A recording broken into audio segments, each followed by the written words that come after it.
Hi friends, எல்லாரும் எப்படி இருக்கிறீங்களா? எல்லாரும் நல்ல சுகமாக இருக்கிறீங்களா? இன்னைக்கு பார்த்தீங்கன்னா நான் சூப்பரான ஒரு நண்டு குழம்பு தான் வச்சு காட்ட போகிறேன். பாருங்கள், நண்டு நல்லா க்ளீன் பண்ணி ரெடியாக இருக்குது. இன்றைக்கு இந்த நண்டு குழம்புக்கு நான் எடுத்துக்க நல்ல ஒரு சட்டி முட்டை நண்டு எடுத்துருக்கிறேன். அதுக்கு பிறகு நல்ல 2 பெரிய வெங்காயம் நல்ல நீட்டு நீட்டாக வெட்டியிருக்கிறேன். கொஞ்சம் சிவப்பு வெங்காயமும் கலந்து வச்சுருக்கிறேன். அதோட கொஞ்சம் ரம்பையில் ஒரு நல்ல ஒரு கைப்பிடி அளவு கறிவேப்பிலை. அதுக்கு பிறகு இதுக்குள்ளே பார்த்தீங்கன்னா கடுகு, பெருஞ்சீரகம், வெந்தயம் இதெல்லாம் போட்டு தாளிக்கிறது. அதுக்கு பிறகு கொஞ்சம் தக்காளி பழம், பெட்டிய தக்காளி பழத்தை நல்லா நீட்டமாக வெட்டி வச்சிருக்கிறேன்.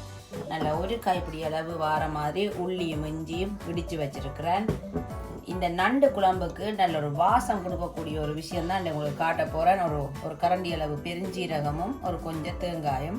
இதை நான் வெறும் சட்டியில் போட்டு நல்லா வறுத்து இடித்து கடைசியில் தான் இது சேர்க்க போகிறேன். இது நல்ல வாசமாக இருக்கும். அதுக்கு பிறகு எப்பயும் போல் கறித்தூள், உப்பு, எண்ணெய் இன்றைக்கி விழாத்தையும் வச்சு நல்ல சூப்பரான ஒரு நண்டு குழம்பு செய்வோம். ஓடி வாங்குவோம். இப்போ பாருங்கள் ஃப்ரெண்ட்ஸ், நான் அடுப்பில் சட்டியை வச்சுட்டேன். இப்போ நான் முதல்ல இந்த தேங்காய் சொட்டையும் பெருஞ்சீரத்தையும் வறுத்தெடுக்க போகிறேன்.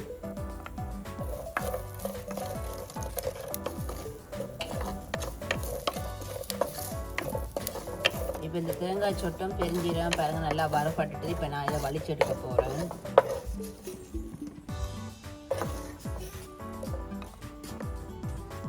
இப்போ நாங்கள் தேங்காய் சொட்டும் பெருஞ்சீரகம் வறுத்தெடுத்துட்டோம். இப்போ அடுத்ததை நாங்கள் தாளிக்க போகிறோம். தேவையான அளவு எண்ணெய் விட போகிறேன்.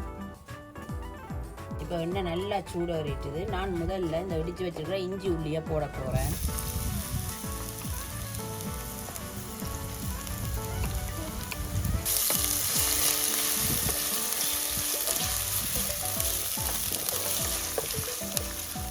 பார்த்தீங்கன்னா இஞ்சி உள்ளி நல்லா ஓரளவு புரிஞ்சு வந்துட்டுது. இப்போ தான் நான் இந்த எடுத்து வச்சிருக்கிற கடுகு, பெருஞ்சீரகம், வெந்தயத்தை போட போகிறேன். இப்போ கடுகு, பெருஞ்சீரகம், வெந்தயம் போட்டாச்சு. அதுக்கு பிறகு இப்போ நான் வெட்டி வச்சிருக்கிற இந்த வெங்காயத்தை போட போகிறேன். அதோட இந்த ரம்பையிலையும் போட போகிறேன். இப்போ இதெல்லாம் நல்லா வதங்கட்டும். நல்லா ப்ரௌன் கலராக வாழ வச்சு இது வதங்கணும். இப்போ இந்த வெங்காயம் எல்லாம் பாருங்கள் நல்லா பொன்னிறமாக நல்லா வதங்கிட்டு நல்லா பொரிஞ்சு வந்துட்டு. இப்போ அடுத்ததான் நான் அந்த வெட்டி வச்சுருக்கிற தக்காளி பழத்தை போட போகிறேன். இப்போ தான் இந்த தக்காளி பழத்தையும் போட்டு இதோட கொஞ்சம் நேரம் வதங்க வச்சுருக்கிறேன். அடுத்ததான் இதுக்கு நான் உரப்புக்கு தேவையான அளவு கறிமிளகாய்த்தூள் போட போகிறேன். அப்பேன்னு சொல்கிற மாதிரி உங்களுக்கு தேவையான அளவு உரப்பு நீங்கள் போட்டுக்கொள்ளலாம். நண்டு கறின்னா கொஞ்சம் முழுப்பாக இருந்தால் நல்லா இருக்கும். நான் ஒரு 4 கரண்டி போட்டிருக்கிறேன். இப்போ இந்த மிளகாய்த்தூளை கொஞ்சம் வதங்க விடுவோம். இது தனி மிளகாய்த்தூள் இல்லை, இதுக்குள்ளே எல்லாமே கலந்தபடி போட்டில் அடித்து வருது. ஜப்னா கறித்தூள்னு சொல்லி அதுதான் நான் எப்போவுமே சமையலுக்கு பாவிக்கிறேன். நான் இது ஒரு வதங்க விடுவோம். இப்போ மிளகாய்த்தூள் போட்டு நான் கொஞ்சம் நேரம் வதங்க விட்டேன். நான் இப்போ அடுத்ததை இதுக்குள்ளே நான் கழுவி வச்சிருக்கிற நண்டுகளை போட போகிறேன்.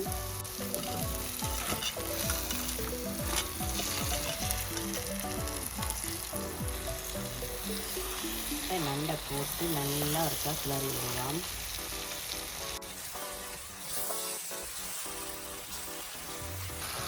பாருங்க, நான் இப்போ நண்டை இந்த மசாலாவோட நல்லா பிரட்டி விட்டுருவேன். இப்போ அடுத்ததாக இப்போ உங்களுக்கு எவ்வளவு தண்ணி வேணுமோ அதுக்கேற்றவாறு நீங்கள் விட்டுக்கொள்ளலாம். இப்போ உங்களுக்கு நல்ல குழம்பாக வேணுமென்னா நீங்கள் நல்ல தாராளமாக தண்ணி விடலாம். நாங்கள் கொஞ்சம் குழம்பு பதமும் இல்லாமல் திரட்டல் பதமும் இல்லாமல் கொஞ்சம் உடனடவில் தான் நாங்கள் கறி வைக்கிறாங்க, கொஞ்சம் வத்தல் கறியை. அப்போ நான் அதுக்கேற்ற மாதிரி தான் இப்போ தண்ணி விட போகிறேன். ஏன்னா நண்டு அவியும் போதும் அதில் இருந்தும் கொஞ்சம் தன்மை வரும். அதனால் டக்குன்னு நிறைய விட்டுறக்கூடாது, பார்த்து கவனமாக விடணும். இதிலெல்லாம் அளவில்லை, இதெல்லாம் உங்களுக்கு ஏற்ற மாதிரி நீங்கள் விட்டுக்கொள்ளலாம். இப்போ நான் நண்டுக்கு மேலே நிற்கிற மாதிரி தண்ணி விட்டுருக்கிறேன். இப்போ நான் தேவையான அளவு உப்பு போட போகிறேன். உப்பெல்லாம் உங்களுக்கு ஒவ்வொரு வீடியோலையும் நான் சொல்கிறேன், நான் அளவில்லை போட்டு பார்த்துட்டு பத்தாட்டி நீங்கள் திரும்பவும் போட்டுக்கொள்ளலாம். எப்போவுமே இருக்க கறியை வாயில் வச்சு பார்த்துட்டு உப்பை போடுவோம். நான் வந்து இதை மூடி நல்லா ஒரு 15லேருந்து 25 நிமிஷம் நல்லா கொதிக்க விட போகிறேன். அதில் நண்டெல்லாம் அவிஞ்சு இந்த மசாலாக்கள் எல்லாம் நண்டுக்குள்ளே ஊறி நல்லா டேஸ்ட்டாக வர்றதுக்கு இதை நல்லா மூடி கொதிக்க விடுவோம். இப்போ 15லேருந்து 20 நிமிஷம் ஆயிட்டுது. இப்போ இந்த நண்டு எப்படி வந்திருக்குன்னு சொல்லி பார்ப்போம். சும்மா பார்க்கவே எனக்கு அந்த மாதிரி பசி வருது. செமையாக இருக்குது பாருங்க, சூப்பராக இருக்குது. நண்டண்டாலே கொண்டாட்டம் தான் எல்லாத்தையும் வீட்டில். இப்போ பார்த்தீங்கன்னா நண்டு நல்லா கொதித்து பாருங்க, அளவு வத்தியும் வந்துட்டுது தண்ணி. இப்போ நான் உங்களுக்கு ஏற்கனவே காட்டினா இந்த தேங்காய் சொட்டும் பெருஞ்சீரகம் வறுத்து இடித்தேன் நான். இப்போ அந்த இடித்த கலவையை நான் இதுக்குள்ளே போட போகிறேன் பாருங்க. இப்படி இடித்து போட்டிங்கன்னா நல்லா இருக்கும். உங்களுக்கு விருப்பம் பண்ணால் நீங்கள் இதோட கறிவேப்பிலையும் வறுத்து போடலாம். ஆனால் எனக்கு வந்து கறிவேப்பிலை நல்லா ஃப்ரெஷ்ஷாக போடத்தான் விருப்பம், அதனால் நான் போடுறேன். இப்போ நண்டு கறி சூப்பராக ரெடியாகி கொண்டு இருக்குது. இப்போ அடுத்ததாக நான் வந்து நல்ல வடிவாக கழுவி வச்சுருக்கிற இந்த கறிவேப்பிலையை கடைசியில் நான் போட போகிறேன். கறிவேப்பிலை இல்லாமல் எங்களை சமையலை நாங்கள் ஃபினிஷ் பண்ண முடியாது.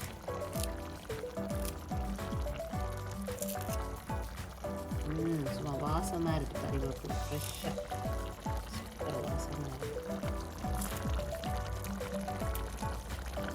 அவ்வளோந்தான் பாருங்க, அவ்வளோ சூப்பராக எங்களோட நண்டு குழம்பு ரெடி ஆகிட்டு. இந்த ஓரமெல்லாம் பார்த்தீங்கன்னா பாருங்கள் அந்த எண்ணெய் பிரிஞ்சு வருது. இப்படி தான் கறி வரணும். சும்மா நீங்கள் சுட சுட இதை அப்படியே சோறில் ஊற்றி சாப்பிட்டீங்கன்னு சொன்னால் வேறு லெவலில் இருக்கும்.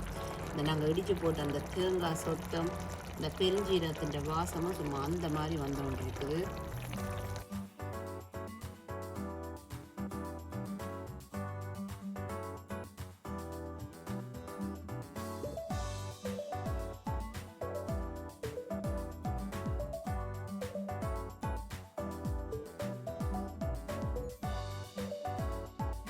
இன்றைக்கி நான் சமைச்சு காட்டினேன் இந்த நண்டு கறியை பார்த்தீங்களா, அவ்வளோ சூப்பராக இருக்குது. இதில் வேறு முக்கியமான ஸ்பெஷல் என்னென்னு சொன்னால், இங்கே நல்ல வெயில் அடிக்குது யூகேயில்.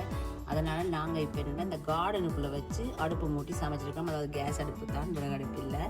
ஆனாலும் அந்த ஊரில் மாதிரி நாங்கள் அந்த வெளியே சமைக்கும்போது அதே ஒரு ஃபீலாக இருக்கும். அதனால் நாங்கள் இன்றைக்கி வெளியே சமைச்ச இந்த நண்டு குழம்பை நான் உங்களுக்கும் காட்டணுமென்று இன்றைக்கி வீடியோ பண்ணியிருக்கிறேன். நீங்களும் இந்த நண்டு குழம்பு வீட்டில் செய்து பார்த்துட்டு எப்படி வந்தேன்னு சொல்லி எனக்கு கமெண்ட்டில் சொல்லுங்க. அதே மாதிரி தொடர்ந்து இந்த வீடியோ பார்த்து லைக் பண்ணுங்க, பிடிச்சிருந்தா ஷேர் பண்ணுங்கள். இது வரைக்கும் எனக்கு சப்ஸ்கிரைப் பண்ண எல்லாருக்குமே ரொம்ப ரொம்ப நன்றி. இதே போல் நான் திரும்பவும் கார்டனுக்குள்ளே இன்னொரு சூப்பரான வித்தியாசமான சமையலோடு உங்களை நான் சந்திக்கிறேன். அது வரைக்கும் பாய்.